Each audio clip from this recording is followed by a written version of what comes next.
She combined these qualities with warmth, humor, and an unerring ability always to see the best in people. The decision was not announced with a speech, a procession, or the roar of palace trumpets. It came with the quiet movement of a pen. Behind closed doors, King Charles placed his signature on a royal warrant that removed one of Camilla's most recognizable sapphire sets from her personal use and transferred its future custody to Sophie. In a single stroke, a treasured collection became a symbol of judgment, loyalty, and a monarchy preparing for a different future. Before we go deeper into what this really means for the royal family, make sure to subscribe so you don't miss a single update. Charles knew the room had changed. Across the table sat the keeper of the privy purse, the official who oversees royal finances and crown property, beside the royal collection custodian and a constitutional secretary. No relatives had been invited. Even senior aides knew only fragments. The sapphire set a necklace, earrings, bracelet, and brooch reserved for major occasions belonged to the crown. Yet Camilla had worn it so often that it had become tied to her authority. The king read the final paragraph twice. A royal warrant is a written command issued under the sovereign's authority, and this one stated the decision without confusion. Ceremonial custody and wearing rights for the sapphire collection would pass from Camilla to Sophie, Duchess of Edinburgh. Charles pressed the page flat, signed his name, and did not release it. When the secretary reached forward, he kept 2 fingers on the document and said, "This must be carried out today." Silence followed. Charles felt the personal cost, because this was not simply an inventory change. He was taking a symbol from his wife and drawing a boundary she could not cross. The jewels had become entangled with private ambition, and the monarch believed leaving them untouched would weaken the rules protecting the crown from personal pressure. Sophie received the news in a sitting room minutes later. She did not smile. She did not touch the presentation box. The trusted confidant looked at the aide, then at the document, and asked, "Has Camilla been told?" Her voice carried no triumph. It carried fear, because she understood that an honor gained through another woman's humiliation could become a weapon inside the family. Then the aide disclosed the hidden clause. Camilla could not reclaim, borrow, or wear any piece at a state function without written approval from the sovereign. Sophie's face tightened. Before she could answer, footsteps sounded beyond the corridor. The queen consort was approaching Charles's study, and she knew what he had signed. The warrant had settled the legal question. But beyond the study doors, the human consequences were only beginning. The sapphires were valuable, but their true power came from what each person believed they represented. To Camilla, they were proof that years of scrutiny had finally ended in acceptance. To Sophie, they were an unwanted test of loyalty. And to Charles, they had become evidence that royal privilege could not remain untouched by personal conduct. The warrant connected all 3 of them, but it did not bind them together. It placed them on opposing sides. Camilla had worn the set through diplomatic dinners, private receptions, and carefully chosen royal appearances. Each occasion had carried the same quiet message. She was no longer standing at the edge of the institution. She belonged beside the king. The sapphire collection, held by the crown for official use rather than owned by one person, had gradually become part of how the queen consort understood her position. Losing it felt far more serious than losing jewelry. Camilla entered her dressing room and opened the compartment where the necklace had always rested. It was empty. For one stunned moment, she simply stared. Then an equerry explained that the pieces had been removed under sealed inventory, a formal process used to record and secure royal property during an official transfer. Confusion hardened into humiliation. She asked who had authorized the movement, though she already feared the answer. Sophie faced a different kind of pain. The trusted confidant stood beside the unopened jewel case and told Edward that accepting it would look like victory. Her husband understood the danger immediately. Refusing a royal warrant, he warned, could be seen as challenging Charles, while accepting it without hesitation might make her appear eager to benefit from Camilla's fall. Sophie had spent years building trust through restraint, consistency, and service. Now that same reputation had placed her at the center of a family wound. Charles understood the damage from both sides. The king believed Sophie had earned greater ceremonial responsibility because she had never demanded it. Yet he also knew that rewarding her through the removal of Camilla's privilege would reopen old fears inside his marriage. To the queen consort, this was not a neutral decision. It was a demotion hidden behind procedure, and perhaps the first sign that her influence, visibility, and future place were being reduced. Then a senior dresser broke the silence with one crucial fact. Sophie had never asked for the sapphires. The recommendation had come directly from Charles after he reviewed a confidential written account concerning an earlier incident involving the set. Camilla turned sharply and demanded to know what had been recorded. To understand why Charles acted, the palace had to return to the evening when the sapphires stopped being ornaments and became evidence. Every royal rupture has a moment that later feels inevitable. For this one, it came during a private Windsor reception 6 weeks before the warrant was signed. The official occasion appeared flawless, but behind the polished ritual, a single exchange changed everything. Camilla made a demand involving the sapphire set. Sophie overheard it, and Charles entered the room at precisely the wrong moment. What followed lasted less than 5 minutes.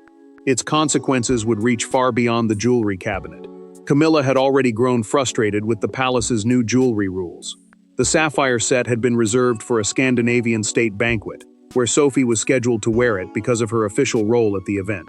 Major crown jewels were now assigned according to diplomatic meaning, ceremonial duty, and the purpose of each engagement, not personal preference. To the queen consort, that policy felt like a quiet reduction of her authority. The tension surfaced during a rehearsal dinner before a major Commonwealth ceremony.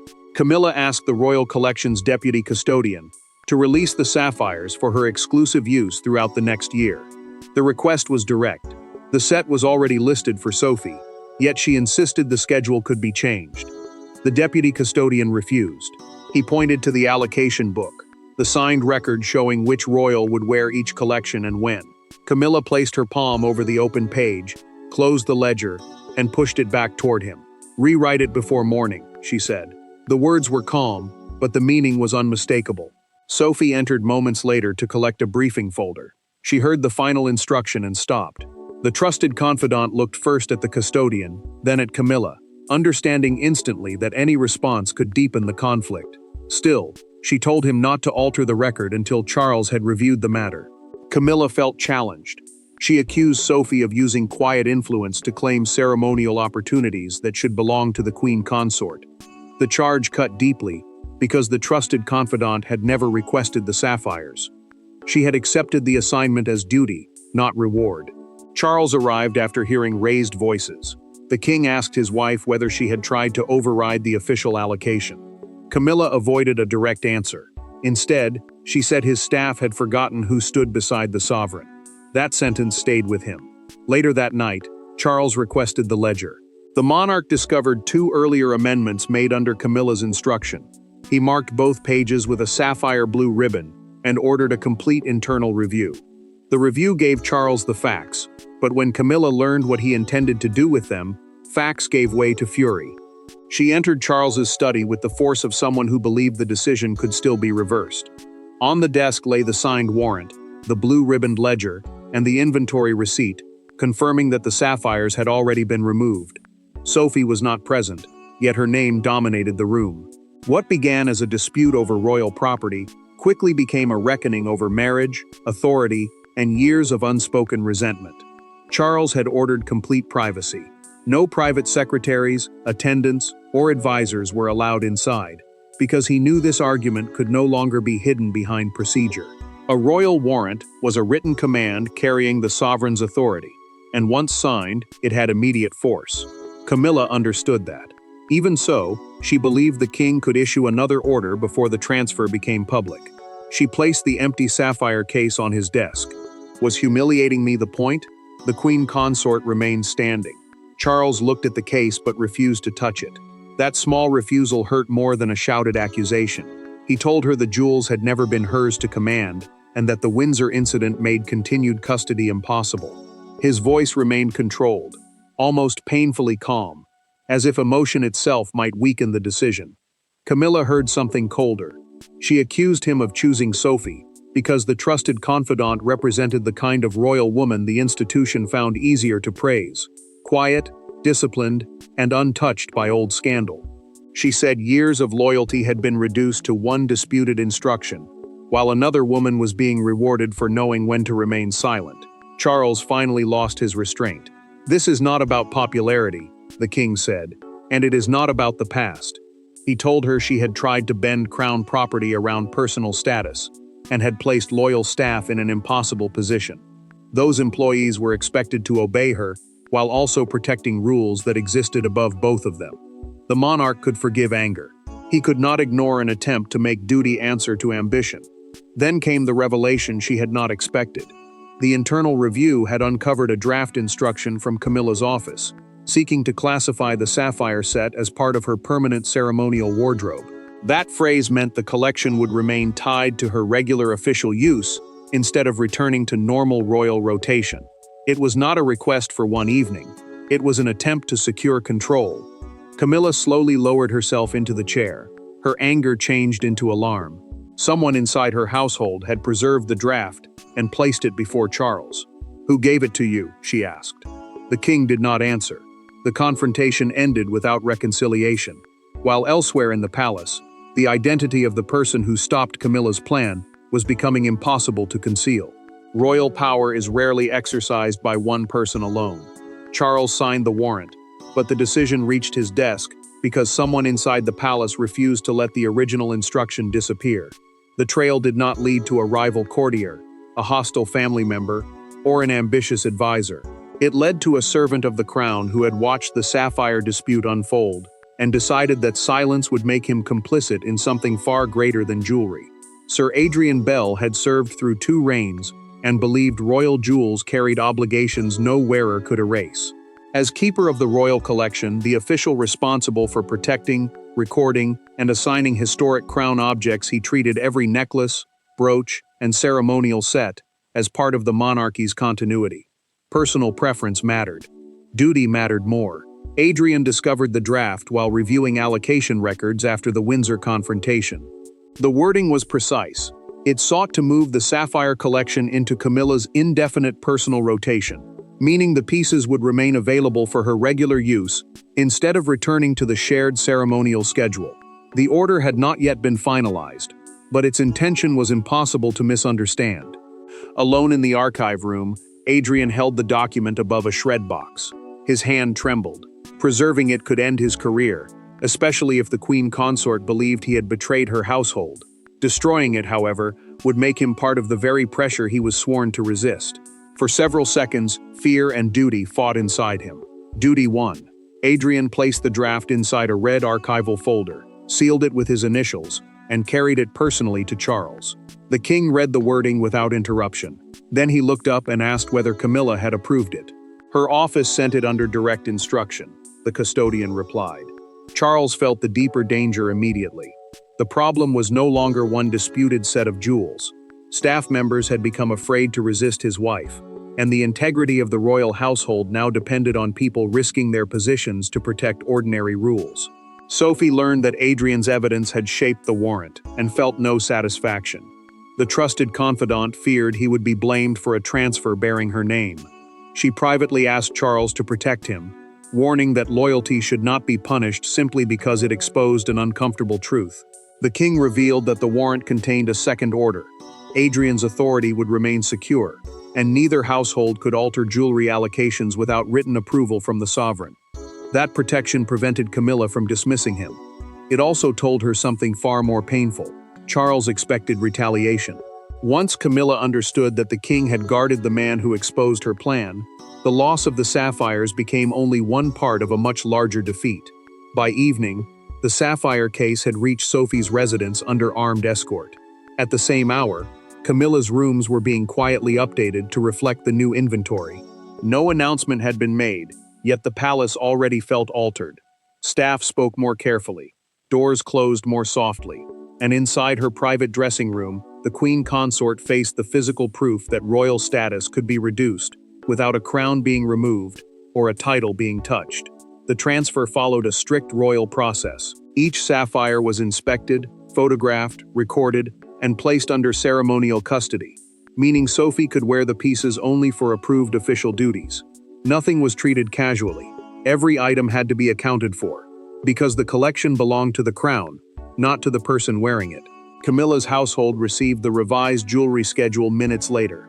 The sapphire set had vanished from every upcoming appearance, including the state reception where she had expected to wear the necklace. The change was administrative on paper, but deeply personal in practice.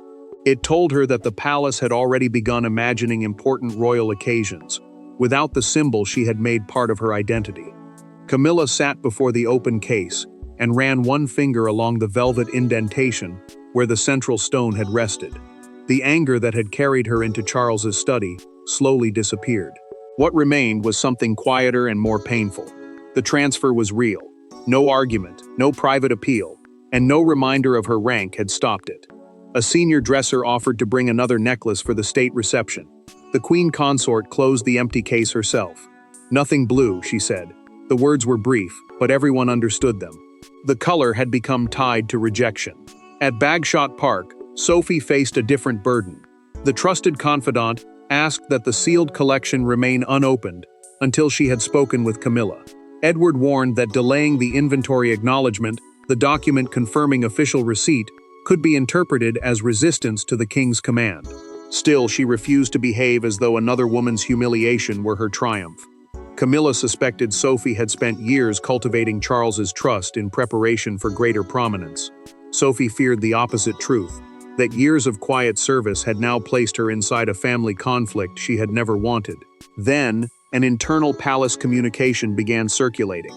It described the transfer as part of a rebalancing of ceremonial responsibility. The phrase suggested the sapphires might not be the only privilege under review. Before the evening ended, Sophie sent Camilla a handwritten request for a private meeting. No aides, no husbands, no jewel case. The warrant had placed the two women on opposite sides of a royal judgment, but their private meeting would determine whether they remained enemies. There were no secretaries to record the conversation, and no courtiers to soften its edges. Sophie entered the small Windsor sitting room alone. Camilla was already waiting beside an untouched tea service, her posture rigid and her expression unreadable.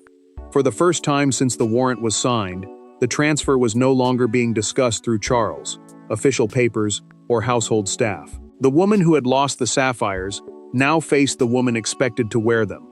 Sophie had arranged the meeting because silence had become dangerous. The trusted confidant knew that accepting the collection without speaking to Camilla could look like satisfaction, even triumph. Camilla had come for a different reason. The queen consort wanted to know whether Sophie had influenced Charles, and she was prepared for denial, apology, or something worse, a calm admission that the transfer had been desired all along. Sophie placed the written acknowledgement of custody on the table, but did not sign it. The document confirmed that she had formally received responsibility for the sapphires. She told Camilla that she would obey the warrant, but she would not wear the set until the truth had been spoken directly between them. Camilla's restraint broke first. "Do you believe I was unworthy of them?" Sophie did not avoid the question. She said the issue had never been worthiness. It was the attempt to force loyal staff to ignore their responsibilities. The trusted confidant reminded her that those employees had been trapped between obedience to a senior royal and duty to the crown. Someone would have paid the price, even if the jewels had remained untouched. The words cut deeply, because they carried no cruelty. Sophie then admitted that Camilla's accusation at Windsor had wounded her. Years of quiet service had been described as strategy, as though every act of loyalty had been part of a hidden campaign for power. She had defended the queen consort inside the family more than once, and now she wondered whether any of it had mattered. Camilla finally looked away. Her anger had challenged Charles, but it had also injured a woman who had never publicly turned against her. The sapphires, she confessed, had become proof that she could no longer be pushed aside. Fear had made her hold too tightly to symbols that were never truly hers to control. Sophie offered to ask the king to delay her first public appearance with the collection. Camilla refused. Hiding the consequence, she said, would turn their honesty into another palace performance. Then she took the acknowledgement paper, placed it before Sophie, and said, "Sign it." The private wound had finally been named, but the next morning, the decision escaped the palace and became a national spectacle. At 6:15 the next morning, the warrant was no longer a palace secret. Newsrooms abandoned planned broadcasts, photographers gathered outside royal residences, and commentators treated the transfer as far more than a change of jewelry. To some, Charles had defended discipline inside the crown. To others, he had publicly diminished his own wife. But one image would define the entire story. Sophie arriving for an evening reception, wearing the sapphires, while Camilla entered moments later, in deliberate, unbroken white. The palace statement was brief. It confirmed that the sapphire collection had been reassigned to Sophie under a signed royal warrant as part of updated ceremonial responsibilities. A royal warrant is a formal command carrying the sovereign's authority, and those few words made the transfer final. Yet the announcement said nothing about punishment, the Windsor confrontation, or Camilla's disputed instruction. That silence did not calm the story. It fed it. By breakfast, the Royal Chronicle had devoted its front page to a split image. Camilla's empty jewel case on one side, and Sophie's sealed presentation box on the other. Across the center ran a brutal headline, "The King's Blue Line." The phrase captured the public mood. Charles had drawn a boundary, but no one yet knew whether it protected the monarchy or exposed a marriage already under strain. Eleanor Grant sharpened the debate during a live evening bulletin outside Buckingham Palace. The broadcaster called the warrant the clearest sign yet that royal privilege now depends upon conduct, even at the highest level. Her words spread quickly, because they transformed the dispute from family drama into a question of accountability. A small crowd gathered at the palace gates. One woman raised a handwritten sign reading, "Service before status." Another argued loudly that the queen consort had been humiliated for a mistake that should have remained private. The disagreement revealed why the moment mattered. The monarchy was being judged not only for what it had done, but for how openly it disciplined its own. Charles watched the coverage alone. The king accepted that a public institution could not demand trust while hiding every consequence. But when commentators began dissecting his marriage, he turned off the television. Duty had required the warrant. It had not prepared him for the spectacle. That evening, Sophie made her first appearance after the announcement. The trusted confidant wore only the sapphire brooch, not the full set. Camilla noticed the restraint, met her gaze, and gave one measured nod. Photographers captured it. That single gesture changed the story from rivalry to reckoning, leaving Charles to decide whether the monarchy should explain what his decision truly meant. The nation had witnessed the consequence, but only the final family gathering could reveal whether the warrant had repaired royal discipline or broken something beyond recovery. The final meaning of the warrant was decided not beneath chandeliers or before television cameras, but around a quiet family table at Windsor. The sapphires were absent. No officials attended. Charles, Camilla, Sophie, and Edward sat together, with nothing between them, except the damage already done, and the responsibility of deciding what came next. The king had transferred the jewels. The public had delivered its judgment. Now the family had to determine whether the decision would become a lasting fracture or a necessary correction. Charles spoke first. The royal warrant, a formal written command carrying the sovereign's authority, would remain permanent. Sophie would retain ceremonial custody of the sapphires for approved state duties, but the collection would eventually return to the central royal collection, where historic crown objects are preserved for future generations. It would never become part of her private inheritance. The king then turned toward Camilla. Her title, marriage, and constitutional position would remain unchanged. This was not an attempt to erase the queen consort or remove her from royal life. It was a judgment about stewardship, the responsibility to protect and use crown property properly, not a rejection of the woman beside him. Charles placed the blue-ribboned allocation ledger in the center of the table. The book recorded which royal could use each collection, and for what purpose. He did not reopen the disputed pages.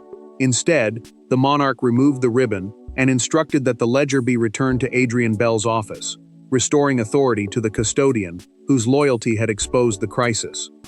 Camilla did not resist. She said she would not challenge the warrant, then admitted something far more painful.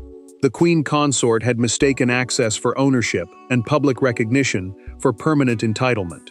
The sapphires had made her feel secure, but fear had turned that security into possession. Sophie signed the custody acknowledgement in front of her. The trusted confidant promised that she would wear the collection only when its history, diplomatic meaning, and official purpose made it appropriate. It would never become a symbol of personal victory. Camilla quietly told her that choosing only the sapphire brooch at the reception had been the right choice. Sophie answered that the nod between them had mattered more than any jewel. Suspicion finally gave way to respect. Charles delivered the final verdict. The monarchy could survive embarrassment, criticism, and painful family truths. It could not survive the belief that closeness to the sovereign placed anyone beyond restraint. His signature had not removed Camilla, nor had it crowned Sophie as her replacement. It had drawn a permanent line between possession and duty. By accepting that line, the queen consort preserved her dignity, the trusted confidant proved her loyalty, and the king reaffirmed that service would always outrank status. Thanks for watching. Please don't forget to like and subscribe, and we will see you in next one.